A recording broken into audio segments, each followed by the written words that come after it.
আমি এবং আমার দল প্রচণ্ডভাবে ব্যথিত। একটা ভিডিও ফুটেজ যেটা ভাইরাল হয়েছে সামাজিক মাধ্যমে, সেটা দেখে আজ দেখলাম বিজেপির কার্যকর্তারা কোথাও একটি জায়গায়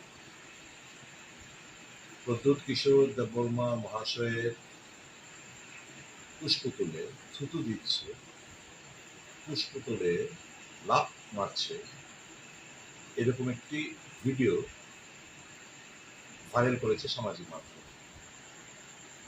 ভারতীয় জনতা পার্টি কার্যকর্তাদের এত নীচ মানসিকতা এতে পরিচয় পাওয়া যায়। রাজনৈতিক সংস্কৃতি তো এদের মধ্যে নেই।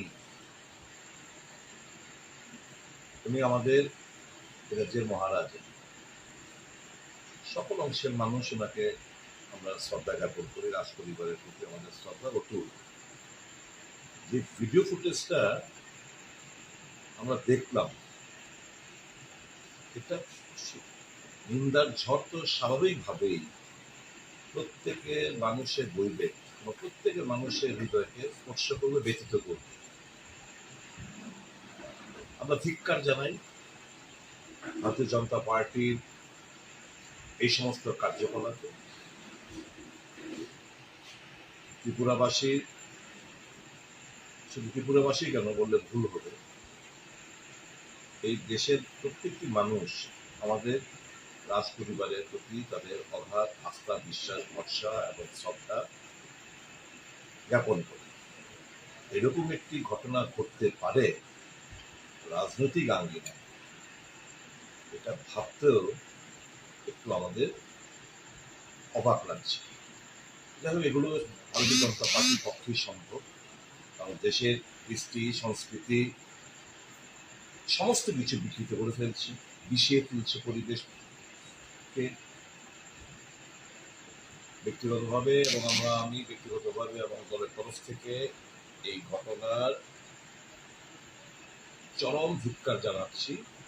এতে করে মহারাজা প্রদ্যোৎ কিশোর দেববর্মার মান সম্মান গেছে আমাদের রাজ্যবাসী।